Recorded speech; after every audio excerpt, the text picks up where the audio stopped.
ಅವಳಾಗೆ ಬಂದದ್ದಲ್ವಪ್ಪ, ಅವಳನ್ನು ಕರೆತಂದವ ನಾನು. ಹೌದೇ?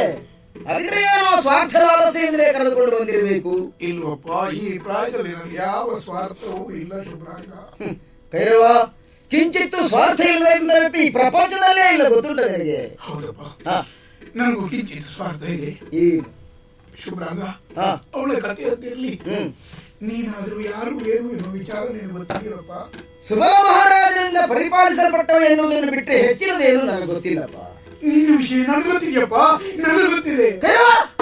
ನನ್ನ ವಿಷಯ ಗೊತ್ತುಂಟ, ದಯವಿಟ್ಟು ಹೇಳ ಪುಣ್ಯಾತ್ಮ.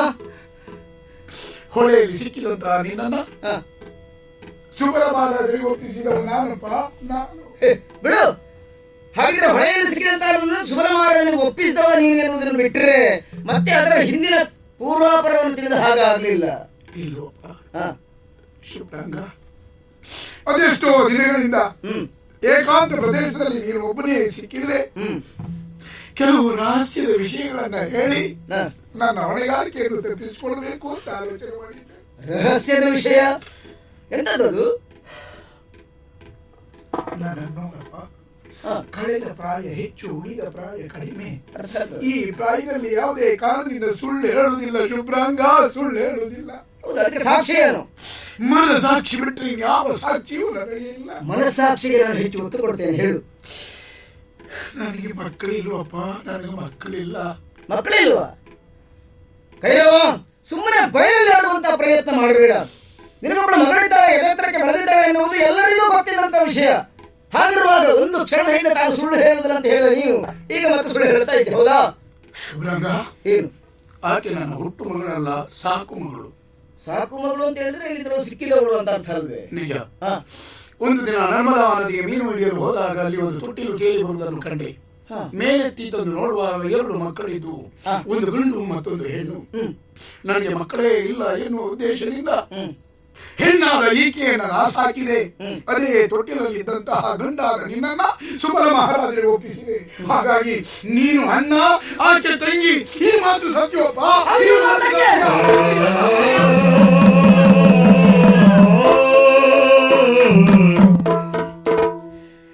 ಏನಿದೆತ್ತಣ ವಿಧಿಗತವೋ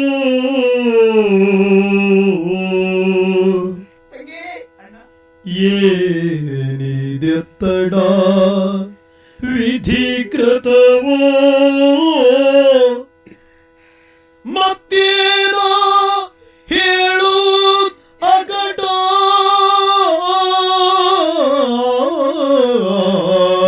ಮತ್ತೇನೋ ಹೇಳುವುದು ಅಗಟಗಟ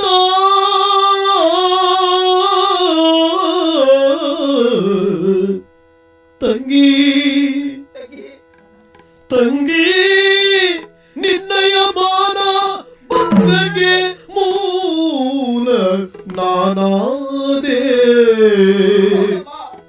ನಿನ್ನಯ ಮಾನ ಬಂದಗೆ ಮೂಲ ನಾನಾದಿನೇ. ಶಿವ ಶಿವ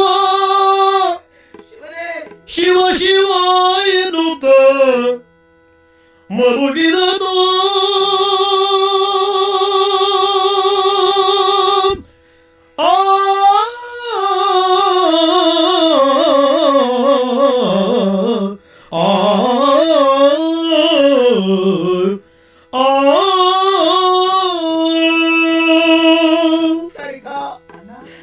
ಅಣ್ಣ ಅಂತ ಕರಿಬೇಡಮ್ಮ, ನಿನ್ನ ಬಾಯಿಂದ ಅಣ್ಣ ಅಂತ ಕರೆಸಿಕೊಳ್ಳುವಂತಹ ನೈತಿಕ ಧೈರ್ಯ ನನಗಿಲ್ಲಮ್ಮ, ನೈತಿಕ ಧೈರ್ಯ ನನಗಿಲ್ಲ.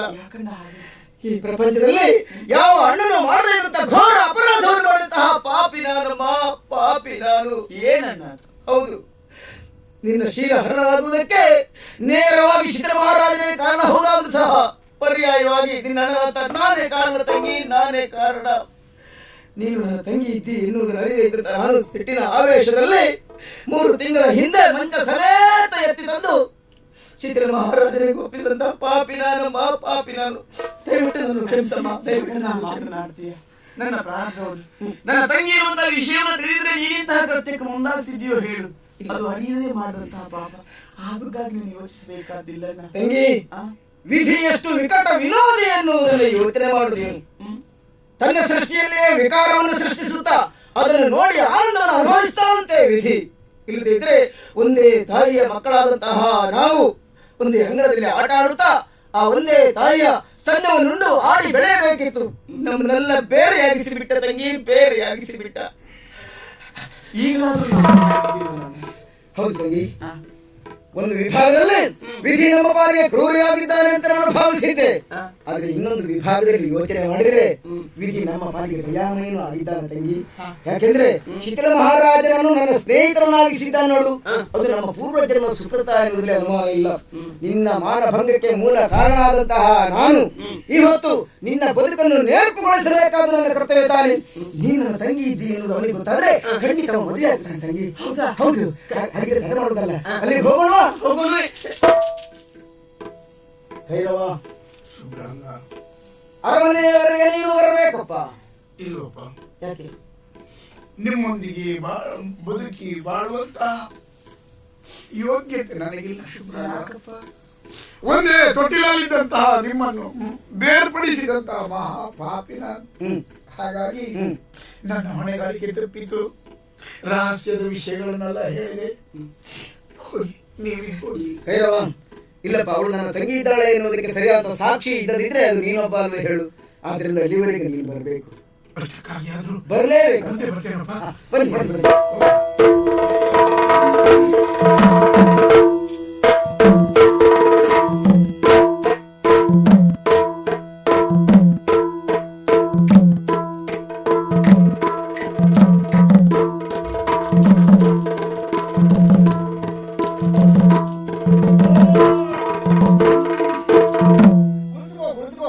ಉಳಿದುಕೊಳ್ಳೋದಕ್ಕೆ ನಾನು ಒಬ್ಬನೇ ಬಂದಲ್ಲ ಮಿತ್ರ. ಮತ್ತೆ ಅದು ಆ ಕಡೆ ಅವ್ರು ಬಂದದ್ದಲ್ಲ, ನಾನೇ ಕರೆತಂದದ್ದು. ಇವರನ್ನು ನೀನು ಕರೆದುಕೊಂಡು ಬಂದಿ? ಹೌದು. ಯಾಕೋ ಏನು ಕೇಳಬೇಕು? ಹೇಳು. ಕೇಳೆನ್ನ ಮಾತ ವಿಖ್ಯಾತ,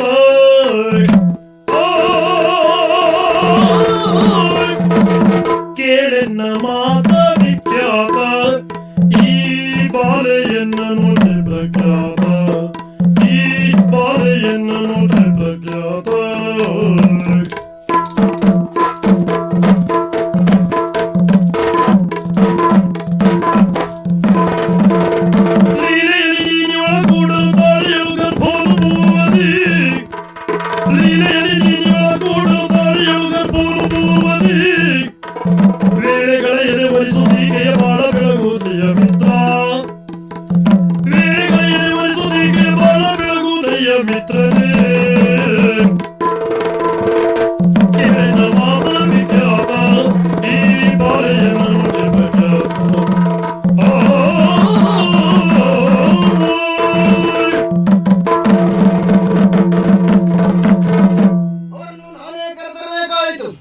ನಿನ್ನೆ ದಿನ ರಾಜ್ಯಸಭೆ ನಡೆದಂತಹ ವಿಷಯಗಳ ಕುರಿತಾಗಿ ಯೋಚಿಸಿರುವಂತಹ ಕಾಲ ನಾನಿರುವಲ್ಲಿವರೆಗೆ ಅವಳು ಬಂದಳು.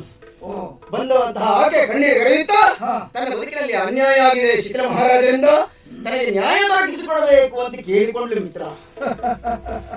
ನಿನ್ನಲ್ಲಿ ಬಂದು ಕೇಳಿದ್ಲ? ಹೌದು. ನೀನು ಒಪ್ಪಿರ್ಲಿಕ್ಕಿಲ್ಲ ಬಿಡು. ನಾನು ಒಪ್ಪಿದೆ. ಕಾರಣ ಏನು? ಬಾಳಿನಲ್ಲಿ ಯಾವ ಮಚ್ಚೆ ಇಲ್ಲದ ಸ್ವಚ್ಛವಾದಂತ ವ್ಯಕ್ತಿತ್ವ ನಿನ್ನದು. ಶ್ವೇತ ಶುಭ್ರವಂತನ ಬದುಕಿನ ಇತಿಹಾಸದಲ್ಲಿ ಹೀಗೆ ಆರೋಪ ಎನ್ನುವಂತ ಒಂದು ಕಪ್ಪು ಚುಕ್ಕೆ ಬಿದ್ದಿದ್ರೆ ಅದನ್ನು ನಿವಾರಿಸಬೇಕಾದ ನಿನ್ನ ಆತ್ಮನಾಗಿ ನನ್ನ ಕರ್ತವ್ಯ ಹೌದು ಅಲ್ವೋ? ಆದ್ದರಿಂದ ನಾನು ಒಪ್ಪಿದೆ. ಆ ನೆಲೆಯಲ್ಲಿ ನೀನು ಒಪ್ಪಿದ್ದು ಸರಿಯೇ ಉಂಟು. ಹಾಗಾಗಿ ಈಗ ಅವಳ ಪರವಾಗಿ ವಾದಿಸುವುದಕ್ಕೆ ನನಗೆ ಅವಕಾಶವನ್ನು ಕಲ್ಪಿಸಿಕೊಡಬೇಕು ಅಂತ ಪ್ರಾರ್ಥನೆ ಸ್ವಾಮಿ. ನನಗಾಗಿ ವಾದಿಸುವ ಅಂತಾದ್ರೆ ಅವಕಾಶ ಉಂಟು. ಹೌದಾ? ಸರಿ. 3 ತಿಂಗಳ ಹಿಂದೆ ತಾನು ತಳೆದಂತಹ ಗರ್ಭಕ್ಕೆ ಮಹಾರಾಜ ನೀನೇ ಕಾರಣ ಏನ್ ಹೇಳ್ತೀಯ ನೀನು ಎನ್ನುವುದು ಅವಳ ಆರೋಪದ ಸ್ವರೂಪ. ನೀನೇ ಹಾಗೆ ಹೇಳಿದ್ಯೋ ನೋಡಿದೆ. ಅಲ್ಲ, ಆರೋಪವನ್ನ ಯಾರು ಯಾರ ಮೇಲೂ ಮಾಡಬಹುದಾಗುತ್ತದೆ. ಹೌದಪ್ಪ. ಒಬ್ಬ ಪ್ರಧಾನಮಂತ್ರಿಯ ಮೇಲೆ ತಿಪ್ಪೆಯ ತಿರುಕನು ಆರೋಪ ಮಾಡಬಹುದಾಗುತ್ತದೆ.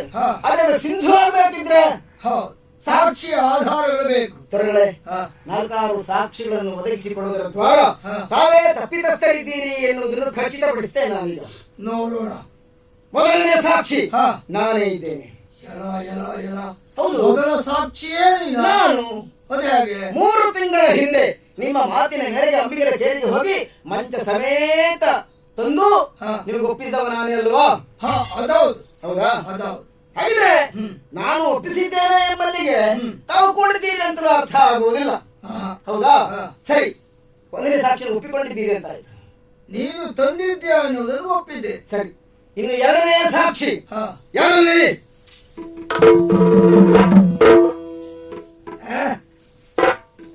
ನಿನ್ನನ್ನು ಕರೆದಿದ್ಯಾರು? ನೀವು ನಮಸ್ಕಾರ ಮಾಡಿದ್ಯಾರಿಗೆ? ಮಹಾರಾಜರಿಗೆ. ಯಾಕೆ?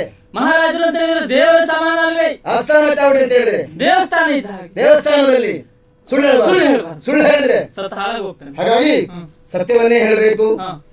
ಸತ್ಯವನ್ನೇ ಹೇಳ್ತೇನೆ, ಸತ್ಯವನ್ನೇ ಹೇಳ್ತೇನೆ, ಸತ್ಯವನ್ನಲ್ಲದೆ ಬೇರೆ ನಾನು ಹೇಳುವುದಿಲ್ಲ, ಸತ್ಯವನ್ನಲ್ಲದೆ ಬೇರೇನು ಹೇಳುವುದಿಲ್ಲ, ನಾನು ಹೇಳುವುದೆಲ್ಲ ಸತ್ಯ. ನಾನು ಹೇಳುವುದೆಲ್ಲ ಸತ್ಯ. ಇಷ್ಟು ಹೇಳುವಾಗಲೇ ಗೊತ್ತಾಯ್ತು ಇವೇನೋ ಸುಳ್ಳು ಹೇಳ್ತಾನೆ. ನೀ ಸ್ವಲ್ಪ ನೋಡ್ತಾ ಇದ್ದಿ ಸಾಕು, ನಾನು ವಿಚಾರಿಸ್ತೇನೆ. ಓ, ಆ ಕಡೆ ಇದ್ದಾಳಲ್ಲ, ಅವಳು ಎಲ್ಲಿಯಾದ್ರೂ ನೋಡಿದ್ಯಾ? ನೋಡಿದ್ದೇನೆ. ಎಷ್ಟು ಬಾರಿ ನೋಡಿದ್ದಿ? 3 ಬಾರಿ. ಯಾವಾಗ ಅಂತ ಹೇಳ್ಬೋದಾ? ಆವತ್ತು ನಾವು ಮಂಚ ಸಮೇತ ಹೊತ್ತು ತರುವಾಗ ಪ್ರಥಮ ನೋಡಿದ್ದು. ಆಮೇಲೆ ಇಲ್ಲಿ ತಂದ ನಂತರ ಮನೆಗೆ ಹೋಗಬೇಕೆನ್ನುವುದಾಗಿ ಆಲೋಚಿಸಿದೆ. ಹೊರಗಡೆ ಹೋಗ್ತೇನೆ, ಮಧ್ಯರಾತ್ರಿಯ ಸಂದರ್ಭ, ಮಳೆ ಬೇರೆ ಬರ್ತಾ ಉಂಟು, ಹೋಗುವುದಕ್ಕೆ ಮಾರ್ಗ ಸರಿಯಾಗಿ ಕಾಣ್ತಾ ಇರಲಿಲ್ಲ. ಹಾಗೆ ಇಲ್ಲಿ ಅರಮನೆ ಹೊರಗಡೆ ಚಾವಡಿ ಮೇಲೆ ಸ್ವಲ್ಪ ವಿಶ್ರಮಿಸಿದೆ. ಚಾವಡಿಯಲ್ಲಿ ಹೌದು. ನಂತರ ಒಳಗಿನಿಂದ ಕರೆ ಬಂದಿತ್ತು, ಯಾರಲ್ಲಿ ಎನ್ನುವುದಾಗಿ. ಎಷ್ಟೊತ್ತಿಗೆ? ಮಧ್ಯರಾತ್ರಿ ನಂತರದಲ್ಲಿ. ಮಹಾರಾಜರು ಸ್ವಲ್ಪ ಗಮನಿಸಬೇಕು, ಈ ಕಡೆಗೆ ಕೇಳ್ತಾ ಇದ್ದೇನೆ, ಮುಂದೆ ಹೋಗ. ಯಾರಲ್ಲಿ ಅಂತ ಹೇಳಿದ್ರು. ಹೌದು, ಸ್ವರ ಮಹಾರಾಜರದೇ. ಹಾಗಾಗಿ ನೇರವಾಗಿ ಅಲ್ಲಿಗೆ ಹೋದೆ. ಅಲ್ಲಿಗೆ ಹೋದಾಗ ಒಂದು ಘಟನೆ ನೋಡಿದೆ. ಯಾರಿದ್ರು? ಮಹಾರಾಜರು ಮತ್ತೆ ಇವಳು ಇಬ್ಬರೇ ಇದ್ರು. ಹೌದಾ? ಸರಿ, ಅವರ ಸ್ಥಿತಿ ಗತಿ ಹೇಗಿತ್ತು? ಅವಳ ಸ್ಥಿತಿಯ ಅಯ್ಯೋ ಹೇಳುವುದಕ್ಕೆ ಅಸಾಧ್ಯ. ಕೇಶರಾಶಿ ಎಲ್ಲ ಹರಡಿತ್ತು, ಬಟ್ಟೆ ಎಲ್ಲ ಅಸ್ತವ್ಯಸ್ತವಾಗಿತ್ತು, ಮಾತ್ರವಲ್ಲ ಹರಿದಿತ್ತು ಬಟ್ಟೆ. ಅವಳು ನೆಲವನ್ನು ನೋಡ್ತಾ ಕುಳಿತಿದ್ದು. ಗಮನ ಸ್ವಲ್ಪ ಈ ಕಡೆ ಇರ್ಲಿ. ಮುಂದೆ ಹೋಗ್ಲಿ. ಆಮೇಲೆ ಮಹಾರಾಜರು ಹೇಗಿದ್ರು? ಅಯ್ಯೋ ಏನೋ ಸಾಧನೆ ಮಾಡಿದ ಉತ್ಸಾಹದಲ್ಲಿದ್ರು. ನೀನೇನು ಗಮನಿಸಿದೆ? ಏನೋ ಹೆಚ್ಚು ಕಡಿಮೆ ಆಗಿದೆ ಅನ್ನೋದಾಗಿ ಗಮನಿಸಿದೆ. ಹೌದಾ? ಸರಿ, ಈಗ ಆಮೇಲೆ ಅವಳನ್ನ ಮನೆ ತನಕ ಎಲ್ಲಿಂದ ತಂದಿದ್ರು ಅಲ್ಲಿಗೆ ಅಂತ ಇವರೇ ಹೇಳಿದ್ರು. ಮಹಾರಾಜರು ಹೇಳಿದ್ರ? ಹೌದು. ಹಾಗೆ ಕರ್ಕೊಂಡು ಹೋಗಿ ಬಿಟ್ಟಿದ್ದೇನೆ. 2 ಬಾರಿ ನೋಡಿದ್ದು, ಈಗ ನೋಡ್ತಾ ಇದ್ರು, ಒಟ್ಟು 3 ಬಾರಿ ಆಯ್ತು. ಅಂತೂ ಸರಿಯಾದ ಸಾಕ್ಷಿಯನ್ನೇ ಹೇಳಿದ್ದಿ. ಒಳ್ಳೇದು. ಆಗಾಗ ಕರೆದಾಗ ಬರ್ಬೇಕು. ಇದು ತೀರ್ಮಾನ ಆಗುವಲ್ಲಿವರೆಗೆ ಊರು ಬಿಟ್ಟು ಹೋಗ್ಲಿಕ್ಕಿಲ್ಲ. ಹೋಗು. ತೆಗೆದುಕೊಂಡು ಬಿದ್ದು ಹೋಗು. ಮಹಾರಾಜರು ಎರಡನೇ ಸಾಕ್ಷಿ ಬಗ್ಗೆ ಏನ್ ಹೇಳ್ತೀರೋ? ಹೇಳಿದ್ದು ಪೂರ್ಣ ಸತ್ಯ ಅಂತ ಅಲ್ಲ, ಅರ್ಧ ಸತ್ಯ ಉಂಟು, ಅರ್ಧ ಸುಳ್ಳು ಉಂಟು. ಏನಾಯ್ತು ಅಂತ ಕೇಳ್ಬೋದಾ? ಮಧ್ಯರಾತ್ರಿಯ ಹೊತ್ತಿನಲ್ಲಿ ನಾನು ಅಲ್ಲಿ ಹೋದದ್ದು ಹೌದು. ಯಾಕೆ? ಆಕೆಯ ಬೊಬ್ಬೆಯನ್ನು ಕೇಳಿ ನಾನು ಹೋಗ್ಬೇಕಾಯ್ತು. ನನ್ನ ಏಕಾಂತ ಮಂದಿರದಲ್ಲಿ ಬೊಬ್ಬೆ ಕೇಳಿಸ್ತಾ ಉಂಟು. ಏನು ಆಶ್ಚರ್ಯ! ಹೋಗಿ ನೋಡ್ತೇನೆ, ಈ ಹುಡುಗಿ ಕತ್ತಿಯನ್ನು ಎತ್ತಿ ಬಿಟ್ಟೆ, ಕಡಿದೆ ಮುಗಿಸಿಬಿಡ್ಬೇಕೆಂದು ಅಂದು ಮಾಡಿರುವಂತ ಅಪಮಾನ ನೆನಪಿಗೆ ಬಂತು. ಸರಿ, ಆವಾಗ ಥಟ್ಟನೆ ನೆನಪಾಯಿತು, ಎಂತ ಘೋರ ಅಪರಾಧವನ್ನೇ ಹೆಣ್ಣುವರುಗಳು ಮಾಡಿರಲಿ, ಹೆಣ್ಣು ಶಿಕ್ಷಾರ್ಹಳೆ ವಿನ ಪದಾರ್ಹಳಲ್ಲ. ಅಷ್ಟು ಹೊತ್ತಿಗೆ ಸರಿಯಾಗಿ ದಪ್ಪನೆ ಕಾಲ ಮೇಲೆ ಬಿದ್ಲು. ಧಾರಾಕಾರವಾಗಿ ಕಮ್ಮನಿ ಬೇಡಿಕೊಂಡ್ಲು. ನಾನು ತಪ್ಪು ಮಾಡಿದ್ದು ಹೌದು, ಒಪ್ಪಿಕೊಳ್ತೇನೆ. ನಾಳೆ ತುಂಬಿದ ಸಭೆಯಲ್ಲಿ ನನ್ನ ಮಾನವನ್ನು ಕಳೆಯಬಾರದು. ಆದಷ್ಟು ಬೇಗ ನನ್ನನ್ನು ಮನೆಗೆ ಕಳುಹಿಕೊಡಿ ಅಂತ ಗೋಗರಡ್ಲು. ನನ್ನ ಹೃದಯ ಕರಗಿ ನೀರಾಯಿತು. ಈಗ ಬಂದಲ್ಲ ಈ ಅಸಂಬದ್ಧ ಪ್ರಲಾಪಿ, ಅವನನ್ನೇ ಕರೆದು ಕಳುಹಿಕೊಟ್ಟೆ. ತಪ್ಪುಂಟಾ? ದೊರೆಗಳೇ, ಸರಿ ಮಾಡಿದ್ದು ಸರಿ. ಆದ್ರೆ ನಾನು ಕೇಳುವುದು, ಸಾವಿರ ಜನ ಸೇರಿದ ಅಂಬಿಗರ ಕೇರಿಯಲ್ಲಿ ಹೋದಂತಹ ಮಾನ ಏಕಾಂತದಲ್ಲಿ ಅವಳು ಒಂದು ತಪ್ಪಾಯಿತು ಅಂತ ಕಣ್ಣೀರು ಕರೆದಾಗ ಬಂತ? ಅದು ಪೂರ್ಣ ಬರುವುದಿಲ್ಲ, ಬಂದಷ್ಟು ಬರ್ಲಿ ಅಂತ ಕಳುಹಿಕೊಟ್ಟೆ. ಎಷ್ಟಂದ್ರೂ ಹೆಣ್ಣಲ್ವಾ? ಸ್ವಲ್ಪ ತೃಪ್ತರು ನೀವಲ್ವಾ? ನಮಗೆ ಸಾಕು ಈ ವಿಷಯದಲ್ಲಿ ಅಂತ. ಸರಿ, ಒಂದನೇ ಸಾಕ್ಷಿಯನ್ನು ಒಪ್ಪಿಕೊಂಡಿದ್ದೀನಿ, ಎರಡನೇ ಸಾಕ್ಷಿಯನ್ನು ಸಮರ್ಥಿಸುವಲ್ಲಿ ತಾವು ವಿಫಲರಾಗಿದ್ದೀರಿ. ದೊರೆಗಳೇ, ಇನ್ನು 3ನೇ ಸಾಕ್ಷಿ ಮನಸ್ಸಾಕ್ಷಿ ಅಂತ ಉಂಟು. ನೀನೇ ದಿನ ರಾಜಸಭೆಗೆ ಬಂದಂತಹ ಆಕೆ ಮಹಾರಾಜ ನಾನು ನಿನ್ನ ಗರ್ಭವತಿಯಾಗಿದ್ದೇನೆ ಅಂತ ಹೇಳಿದ್ರು. ಹೌದಾ? ಹಾಗೆ ಹೇಳ್ತಾಳಂತಾದ್ರೆ ಅದು ಪ್ರತ್ಯಕ್ಷ ರಾಜದ್ರೋಹ ಅಲ್ವೋ? ದ್ರೋಹವೇ ಅಂತ ರಾಜದ್ರೋಹಿಗಳನ್ನು ಶಿಕ್ಷಿಸದೆ ಯಾಕೆ ತಾವು ಬಿಟ್ರು? ಅದು ಶಿಕ್ಷೆ ಕೊಡಬೇಕಿತ್ತು ನಾನು. ಯಾಕೆ ಬಿಟ್ಟೆ ಅಂತ ಹೇಳಿದ್ರೆ, ಈ ಹುಚ್ಚರ ವ್ಯವಹಾರಕ್ಕೆಲ್ಲ ಪ್ರಪಂಚದಲ್ಲಿ ಯಾವ ನ್ಯಾಯಾಲಯದಲ್ಲಿ ಆದ್ರೂ ಶಿಕ್ಷೆ ಉಂಟೇನೋ? ಹುಚ್ಚಿ ಎಂಬ ಕಾರಣಕ್ಕಾಗಿ ಶಿಕ್ಷಿಸದೇ ಬಿಟ್ಟೆ ತಪ್ಪ? ಹಾಗೆ ಹಾಗೆ ಮಾತಿಗೆ ಮಾತು ಬೆಳೆದು ಮಹಾರಾಜ ನನ್ನನ್ನು ಬಿಡುವುದಿಲ್ಲ ಅಂತ ಹೇಳಿದ್ರು ಅವಳು. ಹೌದೌದು. ಹಾಗೆ ತಾವೇನು ಹೇಳಿದ್ರಿ? ಬಿಡುವುದಿಲ್ಲ ಅಂತ ತುಂಬಿದ ಸಭೆಯಲ್ಲಿ ಹೇಳ್ತಾಳೆ ಅಂತ ಆದ್ರೆ ನಾವು ಬಿಡಬಹುದಾ? ಎಲ್ಲ ಯಕ್ಕಷ್ಟಿತ ಅಂಬಿಗರ ಹುಡುಗಿ ಮಹಾರಾಜರಾದ ನನ್ನ ಸಮ್ಮುಖದಲ್ಲಿ ಬಂದು ನಿಂತು ಹಾಗೆ ಮಾಡ್ತೇನೆ ಹೀಗೆ ಮಾಡ್ತೇನೆ ಅಂತ ಹೇಳ್ತಾಳೆ ಅಂತಾದ್ರೆ ನನಗೆ ಕೊಡುತ್ತಿರುವಂತ ಪಂಥಾವಾನ ಅಂತ ಭಾವಿಸಿದೆ. ನನ್ನ ಪ್ರತಿಷ್ಠೆಯ ಪ್ರಶ್ನೆ. ಹಾಗಾಗಿ ಮಾಡುವುದೇನು ಅಂತ ಕೇಳಿದಪ್ಪ. ದೊರೆಗಳೇ, ಮನಃಶಾಸ್ತ್ರದ ರೀತ್ಯ ಮಾಡುವುದೇನು ಎನ್ನುವಂತಹ ಶಬ್ದ ಹೊರಡುವುದು ಅಪರಾಧ ಮಾಡಿದವನ ಬಾಯಿಂದಲೇ ಹೊರತು ನಿರಪರಾಧಿಯ ಬಾಯಿಂದ ಅಲ್ಲ ದೊರೆಗಳೇ. ಈಗ ಪಂಥಾವಾನವಾಗಿ ಸ್ವೀಕರಿಸಿದೆ ಅಂತ ಹೇಳ್ತೀರಿ. ಹುಚ್ಚರ ಮಾತ್ರ ಪಂಥಾವಾನವಾಗಿ ಸ್ವೀಕರಿಸ್ತಾರೆ ಅಂತ ಏನ್ ಹೇಳ್ಬೇಕು? ಅವನಿಗೆ ದೊಡ್ಡ ಹುಚ್ಚ ಅಂತ ಹೇಳ್ಬೇಕು. ನಿಮ್ಗೆ ನಾ ಈಗ ಹಾಗೆ ಹೇಳ್ಬೇಕ? ಹಾಗೆ ಹೇಳುವುದಕ್ಕೆ ಅವಕಾಶವೇ ಇಲ್ಲ. ಯಾಕೋ? ಅವಳು ಹುಚ್ಚಿ ಅಂತ ಗೊತ್ತಾದದ್ದೇ ನನಗೆ ಆಮೇಲೆ. ಸಭೆಯಲ್ಲಿ ಶುಭ್ರಾಂಗನ ಹೇಳ ಅಲ್ಲ ಅಲ್ವಾ? ನಾನು ಸರಿಯಾಗಿ ಗ್ರಹಿಸಿದ್ದೇನೆ. ಕೇಳಿದೆ ಮಿತ್ರ, ಬಾವೆಂದೇ ನುಡಿ ವಿಚಿತ್ರ, ಗ್ರಹಿಸೆ ಮತಿಹೀನ ಈಕೆ, ನಾರಿಯರ ಸಹವಾಸ ನನಗೆ ಬೇಕೆ. ಮೊದಲು ಹುಚ್ಚಿಯನ್ನು ಸಂಬೋಧಿಸಿದ್ದು, ಆಮೇಲೆ ಪಂಥವನ್ನ ಮಾಡಿದ್ದು. ಹಾಗಾಗಿ ದೊರೆಗಳೇ, ಅವಳ ಪಾಲಿಗೆ ನಾವು ಇಷ್ಟೆಲ್ಲ ಸಾಕ್ಷಾಧಾರಗಳಿಂದ ನೀವೇ ತಪ್ಪಿತಸ್ಥರಿದ್ದೀರಿ ಎನ್ನುವುದು ಸ್ಪಷ್ಟ ಆಗುತ್ತದೆ. ಒಪ್ಪಿಕೊಳ್ಳಬೇಕು. ಒಪ್ಪಿಕೊಂಡು ಸಾಕ್ಷಿ ಒದಗಿಸಿಕೊಟ್ಟಿದ್ದಾರೆ, ಒಪ್ಪಿಕೊಂಡು ಮದುವೆ ಆಗ್ಬೇಕು. ನಿನ್ನ ಸಾಕ್ಷಿ ಮನೆ ಬೆಂಕಿ. ಹೋದ್ರೆ ಸ್ವಾಮಿ, ಎಲ್ಲ ಅನ್ಯಾಯಗಳಿಗೂ ಎಲ್ಲಾ ನ್ಯಾಯಾಲಯಗಳಿಗೂ ನ್ಯಾಯ ಸಿಗ್ತದೆ ಅಂತ ಹೇಳಲಿಕ್ಕೆ ಆಗುದಿಲ್ಲ. ಏನೋ ಅವಳಿಗೆ ಗ್ರಾಚಾರ ಸರಿ ಇಲ್ಲ, ಅವಳ ಪಡೆದದ್ದೇ ಅಷ್ಟು. ಅವಳ ಪಾಲಿ ನ್ಯಾಯ ಇಲ್ಲದೆ ಇದ್ರೆ ಹೋಗ್ಲಿ. ಈಗ ಅವಳ ವಿಚಾರವನ್ನು ಬಿಟ್ಟೆ ನಾನು. ಈಗ ನಿಮ್ಮ ಆತ್ಮೀಯ ಮಿತ್ರನಾಗಿ ನನ್ನ ಪರವಾಗಿ ಏನಾದ್ರೂ ಕೇಳಿಕೊಳ್ಳಬಹುದಾ? ನನ್ನ ಆತ್ಮೀಯ ಮಿತ್ರನಾಗಿ ಸಾವಿರ ಮಾತನಾಡು ತಾಳ್ಮೆಯಿಂದ ಕೇಳ್ತೇನೆ. ಸರಿ ದೊರೆಗಳೇ. ಯಾರ್ಯಾರದ್ದು ಪರವಾಗಿ ಮಾತಾಡುವುದು ತಾಳ್ಮೆ ಕೆಟ್ಟು ಹೋಗ್ತದೆ. ಹೌದಾ ದೊರೆಗಳೇ? ನಿಮಗೆ ಒಬ್ಳು ತಂಗಿ ಇದ್ದಿದ್ರೆ, ಅವಳಿಗೂ ಇಂತಹ ಸ್ಥಿತಿ ಒದಗಿ ಬಂದಿದ್ರೆ ತಾವೇ ಮಾಡ್ತಾ ಇದ್ದೀರೋ? ನನ್ನ ತಂಗಿ ಇಂಥ ಸ್ಥಿತಿ ಒದಗಿದೆ. ಹೌದು, ಬಿಡ್ತಾ ಇದ್ದ. ಏನು? ಕಾಮುಕನ ಜುಟ್ಟ ಎಳೆದು ಕಟ್ತಾ ಇದ್ದೆ. ಬೇಡ, ನನ್ನ ತಂಗಿಗೆ ಇಂತಹ ಸ್ಥಿತಿ ಒದಗಿ ಬಂದಿದ್ರೆ ತಾವೇ ಮಾಡುದು? ಯಾರು ಬೇಡ, ನೀನೇ ಆ ಕಾಮುಕರ ಜುಟ್ಟ ಎಳೆದು ನನ್ನ ಸಮ್ಮುಖದಲ್ಲಿ ನಿಲ್ಲಿಸು, ನಾನೇ ನಿಂತು ಮದುವೆ ಮಾಡಿಸ್ತೇನೆ. ದೊರೆಗಳೇ, ನಿಮ್ಮ ಜುಟ್ಟಿಗೆ ಕೈ ಹಾಕುವಂತ ಔದಾರ್ಯವನ್ನು ನಾನು ತೋರುವುದಿಲ್ಲ. ಏನ್ ಹೇಳ್ತೀವಿ ನೀನು? ಹೌದು ದೊರೆಗಳೇ, ಆಕೆ ನನ್ನ ತಂಗಿಯೇ ಹೌದು. ನೀನು ತಂಗಿ? ನಿನ್ನ ತಂಗಿ ಹೌದು. ಏನ್ ಸಾಕ್ಷಿ ಉಂಟು ಅಂತ ಬೇಡ, ಏನ್ ಸಾಕ್ಷಿ ಉಂಟು ಅಂತ ಅಲ್ಲ. ಸ್ವಲ್ಪ ಹೊತ್ತಿನ ಸಾಕ್ಷಿ ಬೆಂಕಿ ಹೌದಾ? ಈಗ ಏನ್ ಸಾಕ್ಷಿ ಅಂತ ಕೇಳಿದ್ರಿ? ಅಂತ ನಿನ್ನ ಸಾಕ್ಷಿ ಬೆಂಕಿ ಹಾಕು ಅಂತ ಹೇಳಿದ್ರೆ ನನ್ನ ಸಾಕ್ಷಿ ಹೇಳಿ ನಮ್ಗೆ ಬೇಕಾದಾಗ ಹೇಳಬೇಕು. ಸರಿ, ಆಕೆ ನನ್ನ ತಂಗಿಯೇ ಇದ್ದಾಳೆ ಪ್ರಭು. ಸಾಕ್ಷಿ ಸುಮಾರು 18-20 ವರ್ಷಗಳ ಹಿಂದೆ ನರ್ಮದಾ ನದಿಯಲ್ಲಿ ತೇಲಿ ಬರ್ತಿರುವಂತಹ ತೊಟ್ಟಿಗಳಿದ್ದಂತ ಅವಳಿ ಶಿಶುಗಳು ನಾವಂತೆ. ಅದಕ್ಕೆ ಸಾಕ್ಷಿ ಓ ಆ ಕಡೆ ಇದ್ದ ನೋಡಿ. ಹೌದು ದೊರೆಗಳೇ, ತೊಟ್ಟಿಯಲ್ಲಿ ಸಿಕ್ಕಂತಹ ಆ ಅವಳಿ ಶಿಶುಗಳಲ್ಲಿ ಗಂಡು ಮಗುವಂತ ನನ್ನನ್ನು ನಿಮ್ಮ ತಂದೆಗೆ ಒಪ್ಪಿಸಿದ. ಆಮೇಲೆ ನನ್ನ ವೃದ್ಧಾಪ್ಯದ ಏಕಾಕಿತನದ ಅಸಹನೀಯ ಪರಿಸ್ಥಿತಿಯನ್ನು ಹೋಗಲಾಡಿಸುವುದಕ್ಕಾಗಿ ಬೇಕಾಗ್ತದೆ ಎಂಬ ಕಾರಣಕ್ಕೆ ತಾನು ಸಾಕಿದನಂತೆ. ಹಾಗಾಗಿ ಆಕೆ ನನ್ನ ತಂಗಿ ಹೌದು, ದಯವಿಟ್ಟು ಮದುವೆ ಆಗಬೇಕು. ನಿನ್ನ ತಂಗಿ ಆಗಲಿ ಯಾರೇ ಆಗಲಿ ಆಕೆಯನ್ನು ಮದುವೆ ಆಗುವುದು ಬಿಡುವುದು ನನ್ನ ಇಷ್ಟ. ಹೇಳುವುದಕ್ಕೆ ನೀನು ಯಾರ? ಸ್ವಾಮಿ, 3 ತಿಂಗಳ ಗರ್ಭಿಣಿ ಮದುವೆ ಆಗ್ಬೇಕು ಬೇಡ ನೀವು ಹೇಳಿ. ಇವತ್ತು 3 ತಿಂಗಳ ಗರ್ಭಿಣಿ ತನ್ನ ತಂಗಿ ಅಂತ ಕರೆದುಕೊಂಡು ಬಂದಿದ್ದೀಯ. ನಾಳೆ ಮತ್ತೊಬ್ಬಳನ್ನು 6 ತಿಂಗಳ ಗರ್ಭಿಣಿ ನನ್ನ ಅಕ್ಕ ಅಂತ ಕರೆದುಕೊಂಡು ಬರಬಹುದು. ಹೊಟ್ಟೆ ಬಂದವರಿಗೆಲ್ಲ ನಾನೊಂದು ಜನ ಅಂತ ಮಾಡಿದೀಯ. ಹೊಟ್ಟೆ ಬಂದವರಿಗೆಲ್ಲ ನೀವು ಜನ ಆಗುವ ಕಾಲಕ್ಕೆ ಈ ಶುಭ್ರಾಂಗ ಒಂದು ಬದರಿಕಾಶ್ರಮ ಸೇರಿಕೊಳ್ತಾರೆ ಅಥವಾ ಆತ್ಮಹತ್ಯೆ ಮಾಡಿಕೊಳ್ತಾರೆ? ಕೈ ಮುಗಿದು ಬೇಡಿಕೊಳ್ತಾ ಇದ್ದೇನೆ. ಅದು ನೋಡಿ, ಸಾವಿರ ಜನ ವಯೋವೃದ್ಧರೆಲ್ಲ ಸೇರಿದ್ದಾರೆ. ಅವರೆಲ್ಲ ಆಕೆ ಕೈರವನ ಸಾಕುಮಗಳೇ ಹೌದು ಎನ್ನುವ ಹಾಗೆ ತಲೆದೂಗ್ತಾ ಇದ್ದಾರೆ ನೋಡಿ. ಸ್ವಲ್ಪ ಎಂತ ಹುಚ್ಚಾಟದ ಮಾತಾಡ್ತೀವಿ ನೀನು. ಏನು ವಯೋವೃದ್ಧರೆಲ್ಲ ಹೌದು ಹೌದು ಅಂತ ತಲೆ ಅಲ್ಲಾಡಿಸ್ತಾ ಇದ್ದಾರ. ಅವರ ವೃದ್ಧಾಪ್ಯದ ಪ್ರಭಾವ ತಲೆ ಅಲ್ಲಾಡುವುದು. ಅದು ತಲೆ ಅಲ್ಲಾಡುವುದ್ರೆ ಈಗ ಅಡ್ಡಾಟ ಬೀಳ್ಬೇಕಿತ್ತು, ಇದಾಗಲ್ಲ. ಈಗ ಹೌದು ಹೌದು ಎನ್ನುವ ಹಾಗೆ ಹೇಳ್ತಾ ಇದ್ದಾರೆ. ಯಾವುದೋ ಒಂದು ನರದೋಷ. ತೊರೆಗಳೇ, ಏನೇ ಇದ್ರು ಇವಳು ತಾವು ಮದುವೆ ಆಗುವುದಿಲ್ಲ ಅಂತ ಆಯ್ತು. ನನ್ನ ಇಷ್ಟ ಅಂತ ಹೇಳಿದ್ರೆ ಮುಗಿಯಿತು. ಓ, ನನ್ನಿಷ್ಟ. ಹೌದು. ಹಾಗೆ ಉದ್ಗಾರ ವೃತ್ತಾಂತ ಆಗೋದಕ್ಕೆ ಕಾರಣ ಏನು? ನಿರಂಕುಶ ಪ್ರಭುತ್ವ. ಹೌದು, ನಮ್ಮದೇ ಸ್ವಾಮಿ. ಹಾಗಿದ್ರೆ ಇಂತಹ ನಿರಂಕುಶ ಪ್ರಭುತ್ವವನ್ನು ಪ್ರಶ್ನಿಸುವುದಿಲ್ಲ. ಆದ್ರೆ ಪ್ರತಿಭಟಿಸ್ತಾರೆ. ಮದುವೆ ಆಗ್ತೀರೋ ಆಗುದಿಲ್ಲ ಹೇಳಿ. ನಾನು ಮದುವೆ ಆಗ್ತೇನೋ? ಮದುವೆ ಆಗ್ತೀಯ? ಹೌದಾ? ಕೈರವ ವಾ, ಕೇಳಿದ್ಯಾರೋ? ಹೌದು. ಬರುವಾಗಲೇ ನೀನು ಹೇಳಿದ್ದಿ ಹಾ, ನಿನ್ನ ತಂಗಿ ಅಂತ ಗೊತ್ತಾದ್ರೆ ಮಹಾರಾಜರು ಖಂಡಿತ ಒಪ್ಕೊಳ್ತಾರೆ ಅಂತ. ಹೌದು, ಈಗ ಒಪ್ಪಿಯೇ ಬಿಟ್ರು. ಅಲ್ವಾ? ಓ ಏನು ಒಳಿರಾಯಿವೆ. ಎಲ್ಲ ಎಲ್ಲ ಎಲ್ಲ ಇವನಿಗೂ ನನಗೂ ಮಾವನಾಗುವಂತ ಒಂದು ಯೋಗ.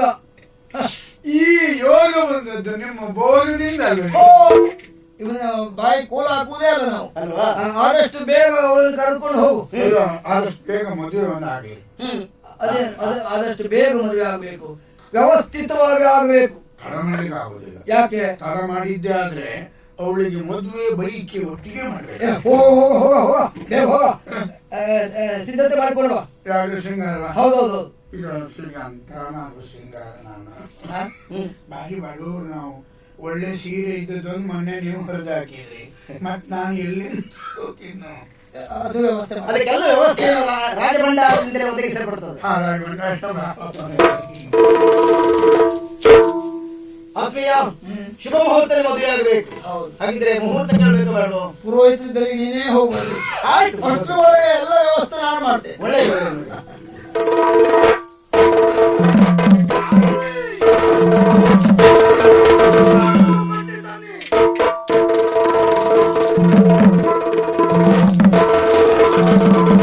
ನೋಡಿದೆಯ ಶುಭ್ರಾಗ, ನೋಡಿದೆಯ ನೋಡಿದೆಯ ನೋಡಿದೆಯ ಶುಭ್ರಾಗ, ನಿನ್ನೆ ಕಾಣಗರುವಿಗೆ ಹಳೆಯ ಮುತ್ತ, ಹಳೆಯ ಮುತ್ತ.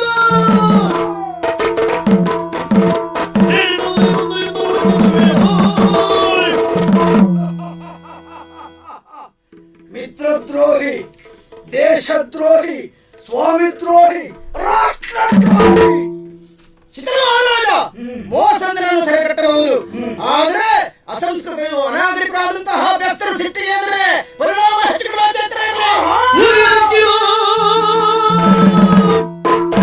ಉಳಿಯಲಿಕ್ಕಿರೋ ಬೆಸ್ತಗೇರಿಗೆ ಬೆಂದ ಹೋಗಲಿದ್ದು ಮಾಡಿ ಹೋಗ್ತೇನೆ.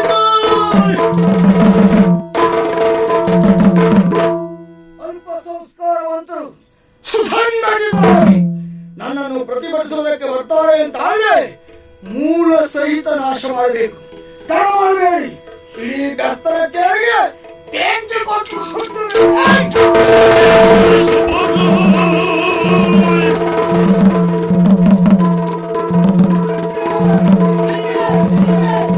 ಕರುಣಿದವರಿಗೆ ಕೈರವನ ಸೋಯದೆ ಒತ್ತಾಯದಂದರು.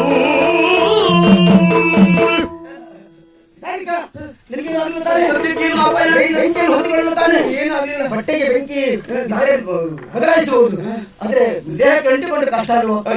ಆದ್ರೆ ನನಗೆ ತೊಂದರೆ ಆಗುವಂತಾಯ್ತು. ಆದ್ರೆ ಇವ ಎಲ್ಲಿ ಹೋದ? ಭೈರವ! ಸತ್ಯ ನಾ ಸತ್ಯ ಓ ಭೈರವ! ಸತ್ಯ ಸತ್ತವ್ರು ಮಾತಾಡ್ತಾರ? ಶೈಲಿ ಇಲ್ಲ. ಪುಣ್ಯಾತ ನೀನು ಜೀವ ಇದ್ದಿ. ಸ್ವಲ್ಪ ಶೈಲಿ ಇಲ್ವಣ? ಇಲ್ಲಪ್ಪ, ಏನು ಬೆಂಕಿ ತಾಯಿತ ನಿನಗೆ? ಇದೆಂತ ಕಥೆ ಪುಣ್ಯಾತ್ಮ. ಏನು? ನನ್ನ ಮಗಳ ಮದುವೆ ಆಗ್ತದೆ ಅಂತ ಸಂಭ್ರಮದಲ್ಲಿ ನೋಡ್ಬೇಕು ಅಂತಿದ್ದಿದ್ದೆ. ಹಾ, ನನ್ನ ಮಗಳ ಮದುವೆ ಮೊದಲೇ ನಾನು ಗೊಜ್ಜಾಗಿ ಹೋಗ್ತಿತ್ತಲ್ಲ. ಹೌದಾ? ಎಂತ ಆಯ್ತು? ಏನಿಲ್ಲ. ಹಾ. ಆವತ್ತು ನಿನ್ನ ತಂಗಿಯ ಮದುವೆ ಆಗುತ್ತೇನೆ ಅಂತ ಹೇಳಿದ್ದು ಕೇವಲ ನಾಟಕ ಬಿಟ್ಟರೆ ಬೇರೇನೂ ಅಲ್ಲ. ನಾನು ಒಪ್ಪಿಕೊಂಡದಲ್ಲ. ಅಲ್ಲ. ಆಮೇಲೆ ನನ್ನ ಬಂಧಿಸುವುದಕ್ಕೆ ಮುಂದಾದ. ಬೆಸ್ತರು ಬಿಡುವುದಿಲ್ಲ ಅಂತ ಹೇಳಿದ ತಕ್ಷಣ ಬೆಸ್ತರ ಕೇರಿಗೆ ಬೆಂಕಿ ಇಕ್ಕಿ ಅಂತ ರಾಜಭಟರಿಗೆ ಆಜ್ಞಾಪನೆ ಮಾಡಿದ. ಏನ್ ಮಾಡುವ ಹೇಳು? ಹಾ, ಅವನ ನಾಟಕವನ್ನು ಒಂದೇ ನಾನು ನಿಲ್ಲಿಸಿಬಿಡ್ತಿದ್ದೆ. ನಮ್ಮ ಕೇರಿ ಬಂದಾಗ ಒಬ್ಬರು ನೋಡಿದ್ರು ಹೋಗ್ತಿದ್ದೆ ಅವನನ್ನ.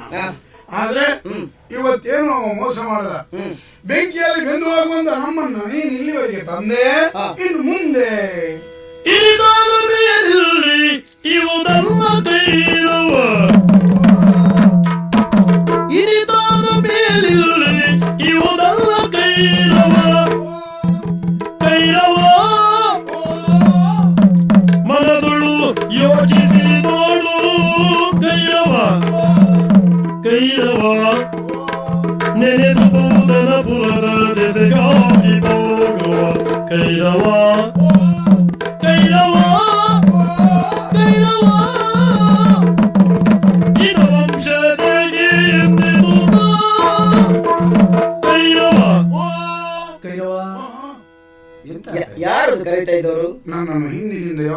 ಕರೀತಾ ಇದ್ದಾರೆ. ಹಾ. ಯಾರು ಅಂತ ಈಗ ಗೊತ್ತಾಯ್ತು. ಹಿಂದಿನಿಂದ ಕರೆಯೋದು ಬೇರೆ ಯಾರಲ್ಲ, ಹಾ. ಅದು ಯಮ. ಹೌದಾ? ಬರ್ತೇನೆ ಅಂತ ಹೇಳ್ಬೇಕಿತ್ತು ನೀವು. ಬೆಂಕಿಯ ರೂಪದಲ್ಲಿ ಬಂದಿದ್ನಲ್ಲ, ಹಾ ಹಾ ಹಾ ಹಾ. ನೀನು ಇಲ್ಲಿಗೆ ಬಂದಾಗ ನೀನು ಯಮನು ಹೆದರಿಬಿಟ್ಟ. ಅವ ಈಗ ಹಿಂದಕ್ಕೆ ಹೋಗುವಾಗ ನನ್ನ ಹತ್ರ ಹೇಳೋದು, ಇವತ್ತು ತಪ್ಪಿದ್ರೆ ಏನಾಯ್ತು, ಮುಂದೊಂದು ದಿವಸ ಬರ್ತೇನೆ ಅಂತ ಹೇಳಿ ಹೋಗುದ. ಹೌದಾ? ಕೈರವ, ಇಷ್ಟ ಆಗಿ ಹೋಯ್ತಲ್ಲ. ರಕ್ಷಿಸಬೇಕಂತ ಮಹಾರಾಜನೇ ಭಕ್ಷಕನಾಗಿ ನಿಂತಂತಾದ್ರೆ, ಹೊಲವನ್ನು ಕಾಯ್ಬೇಕಂತ ಬೇಲಿಯೇ ಹೊಲವನ್ನು ಮೇಯ್ತದಂತಾದ್ರೆ, ತಾಯಿಯ ಮಕ್ಕಳಿಗೆ ವಿಷ ಕೊಟ್ರೆ ಬದುಕುವುದಕ್ಕೆ ಸಾಧ್ಯ ಉಂಟು? ಅಂತ ರಾಜ್ಯದಲ್ಲಿ ನಾವು ಬದುಕುವುದು ಬಹಳಷ್ಟು ಕಷ್ಟ. ಪುಣ್ಯಾತ್ಮ ದುಷ್ಟಂ ದೂರೇನ ವರ್ಜಯೇತ್ ಅಂತ ಹೇಳಿದ್ರು. ಹಾಗಂತ ಎಲ್ಲಿಗೆ ಹೋಗುದು ಹೇಳು? ಎಲ್ಲಿಗಾದ್ರೂ ದೂರ ಹೊರಟು ಹೋಗ್ಬೇಕು. ದೂರ ಹೊರಟು ಹೋಗುದಂತ ಹೇಳಿದ್ರೆ ಎಲ್ಲಿಗೆ ಅಂತ ಬೇಡ. ದೇಶ ವಿಶಾಲವಾಗಿದೆ ಅಲ್ವೇನೋ? ದೇಶ ವಿಶಾಲವಾಗಿ ಉಂಟು, ಅಲ್ಲಿ ನಮಗೆ ಜಾಗ ಉಂಟೆ ನೋಡು ಬೇಡವಾ? ಪೌದನಾಪುರ ಎನ್ನುವುದೊಂದು ಉಂಟು, ಸೂರ್ಯವಂಶೀಯರ ಆಳ್ವಿಕೆ. ಅಲ್ಲಿ ಹೋದ್ರೆ ಸುಖವಾಗಿ ಬದುಕುವುದಕ್ಕೆ ಸಾಧ್ಯ ಉಂಟು ನೋಡು. ಅಲ್ಲಿ ಬರ್ಲಿಕ್ಕಿಲ್ವೇ? ಖಂಡಿತ ಬರ್ಲಿಕ್ಕೆ ಸಾಧ್ಯ ಇಲ್ಲ. ಯಾಕೆ? ಒಂದು ಕಾಲದಲ್ಲಿ ಇವನ ಅಪ್ಪನೇ ಹೋಗಿ ಅಲ್ಲಿ ಯುದ್ಧಕ್ಕೆ ಸಿದ್ಧರಾಗಿದ್ದರಂತೆ. ಅಪ್ಪನ ಬೇಳೆ ಬೇಳೆ ಎಂಬಲ್ಲಿಗೆ ಮಗನ ಬೇಳೆ ಬೇಡ. ಆದ್ದರಿಂದ ಅಲ್ಲಿಗೆ ಹೋದ್ರೆ ಬದುಕಬಹುದು ಎನ್ನುವಂತ ಆಸೆ ನನಗೆ. ಅಲ್ಲಿಗೆ ಹೋಗುವ. ಇಲ್ಲಿಂದ ಎಷ್ಟು ದೂರದ ದಾರಿ ಅದು? ಸುಮಾರು ಒಂದು 4-5 ತಿಂಗಳು ಬೇಕಾಗಿತ್ತು. 4-5-6 ತಿಂಗಳು ದಾರಿ. ಹೌದು. ನಡ್ಕೊಂಡೇ ಹೋಗುದಾ? ಅಲ್ಲ, ಒಂದು ಪುಷ್ಪಕ ವಿಮಾನ ತರಿಸ್ತೇವೆ. ನಂಗೆ ಒಂದು ಆಸೆ ಉಂಟು, ಒಂದ್ಸಲ ಪುಷ್ಕಟ ವಿಮಾನ. ಎಂತದ? ಹಾಗಲ್ಲ, ಪುಷ್ಪಕ ವಿಮಾನ ಅದೆಲ್ಲ ನಮ್ಮಿಂದ ತರಿಸುವುದಾಗ್ತದೆ ಹೇಳು. ಹಾಗಾದ್ರೆ ಇಲ್ಲಿಂದ ನಡ್ಕೊಂಡೇ ಹೋಗುದು. ನಡ್ಕೊಂಡೇ 6 ತಿಂಗಳು ದಾರಿ. 6 ತಿಂಗಳು. ಅದನ್ನು ನೋಡಿದ್ರೆ 3 ಜನ ಇದ್ದೇವೆ. 2 ತಿಂಗಳು ನಡೆದ್ರೆ ಆಯ್ತಪ್ಪ. 2 ತಿಂಗಳು ಕೂಡ ಅಲ್ಲೇ ಬಾಕಿ ಆಗುದಾ? ಮತ್ತೆ ಅಂತ ಸಾರಿದ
ನಾಗಶ್ರೀ ಬಾಲ್ಯದಲ್ಲಿಯೇ ತಂದೆ ತಾಯಿಯನ್ನ ಕಳೆದುಕೊಂಡಂತಹ ನನಗೆ ನನ್ನನ್ನು ಸಾಕಿದ್ರು ನನ್ನ ಜನಕ, ಹಾಗೆ ವಿದ್ಯಾಭ್ಯಾಸವನ್ನು ಕೊಡಿಸಿದ್ರು.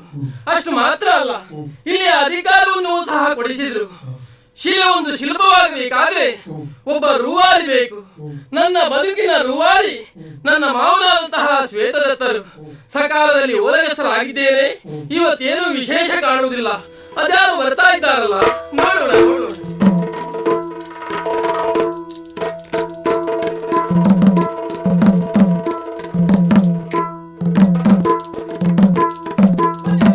ಬಾದಿಯರನ್ನು ಕಂಡು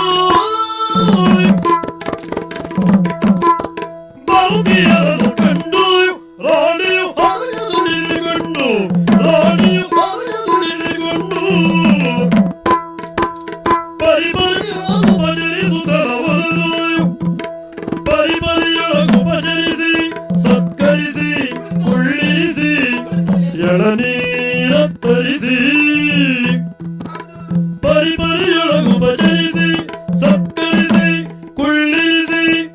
ಎಳನೀರತ್ತರಿಸಿ